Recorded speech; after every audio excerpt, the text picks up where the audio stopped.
À cette époque, je voyais beaucoup de morts de gens à l'hôpital, à la poste, des suicides, des cheminots aussi.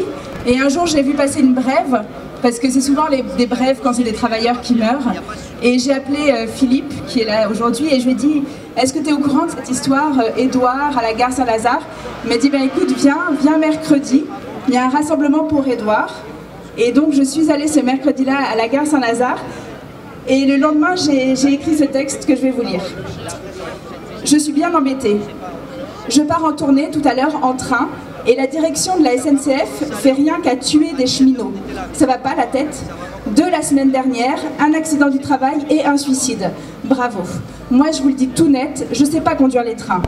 Alors comme je dois être à Thionville à 20h30, ce serait bien que vous fassiez un peu gaffe aux gens. Vous savez, les gens, c'est les trucs dont la DRH s'occupe. Les dirigeants des entreprises publiques en ce moment font pas gaffe aux travailleurs. Leur objectif à la SNCF, à la Poste, à l'hôpital, c'est plus de faire rouler les trains, envoyer des lettres ou soigner des gens.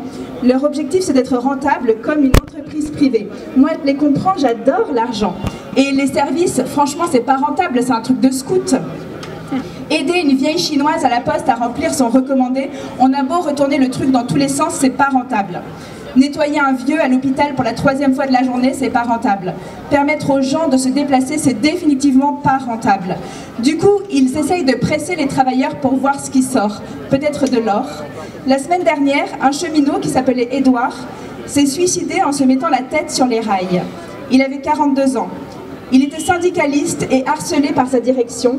Il n'avait plus de poste, allait être muté et sanctionné. Il avait fait un truc très grave, il avait soutenu le regard. Alors ses chefs, messieurs Teboul, Hutto et Desrousseaux, l'ont convoqué en conseil de discipline. Je ne savais pas qu'adulte on pouvait passer en conseil de discipline. J'espère qu'on ne va pas revenir au bonnet d'âne et au coup de règle sur les doigts.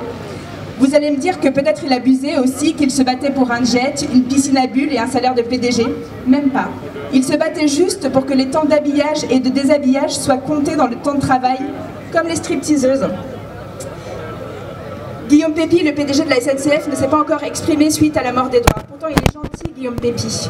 Il est gay, ils sont gentils, les gays.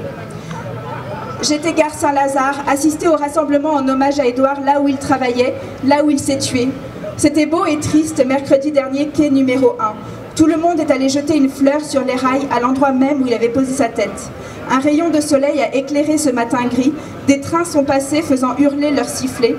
Sa fille, qui est infirmière en gériatrie, a écrit un texte dans lequel elle dit qu'elle avait été heureuse d'avoir un papa si jeune parce qu'elle espérait pouvoir en profiter longtemps. Je voudrais dire aux infirmières, aux cheminots et aux postiers que je ne sais ni conduire un train, ni faire un garrot et que je suis nulle en vélo.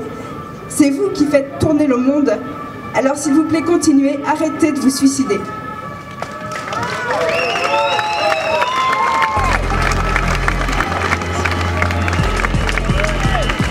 Merci beaucoup Audrey.